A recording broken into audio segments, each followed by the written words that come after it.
رہی بات آپ کے اس بیان کی کہ علی نے امیر المومنین کا لقب چھوڑ دیا، تو یاد رکھیں کہ نبی صلی اللہ علیہ وآلہ وسلم نے خود حدیبیہ کے وقت مشرکین سے صلح نامہ لکھتے ہوئے فرمایا یہ وہ ہے جس پر اللہ کے رسول نے اتفاق کیا ہے، اور انہوں نے جواب دیا اگر ہم مانتے کہ آپ اللہ کے رسول ہیں تو ہم آپ کا کعبہ کا راستہ نہ روکتے اور نہ ہی لڑتے، اس کے بجائے لکھے محمد بن عبداللہ۔ نبی صلی اللہ علیہ وآلہ وسلم نے یہ فرماتے ہوئے مان لیا خدا کی قسم میں اللہ کا رسول ہوں۔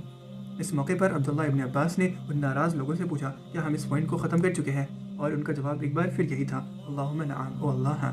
اس علمی مقابلے کا ایک پھل جس میں عبداللہ نے قرآن اور نبی صلی اللہ علیہ وآلہ وسلم کی سیرت کا اپنے گہرے علم کے ساتھ دلائل اور قائل کرنے کی اپنی شاندار صلاحیت کا مظاہرہ کیا، اس کا نتیجہ یہ نکلا کہ اکثریت یعنی تقریباً 20,000 آدمی واپس علی رضی اللہ عنہ کی فوج میں شامل ہو گئے،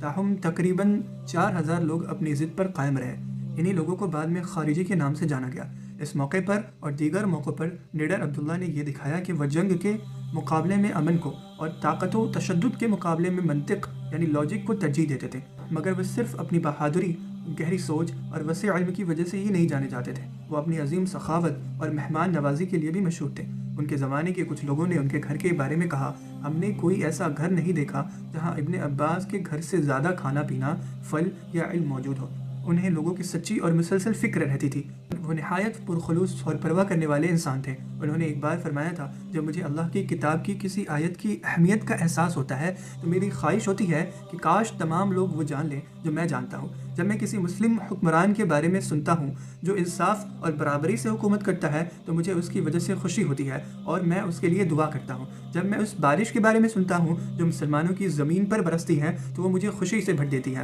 عبداللہ ابن عباس اپنی عبادت میں مسلسل رہتے تھے، وہ اپنی پابندی سے نفل روزے اور اکثر راتوں کو نمازوں میں گزارتے تھے۔ وہ نماز پڑھتے اور قرآن کی تلاوت کرتے ہوئے روتے تھے، اور جب موت، قیامت اور آخرت کی زندگی سے متعلق آیات کی تلاوت کرتے تو ان کی آواز شدید رونے کی وجہ سے بھاری ہو جاتی تھی۔ انہوں نے 71 سال کی عمر میں پہاڑی شہر طائف میں وفات پائی۔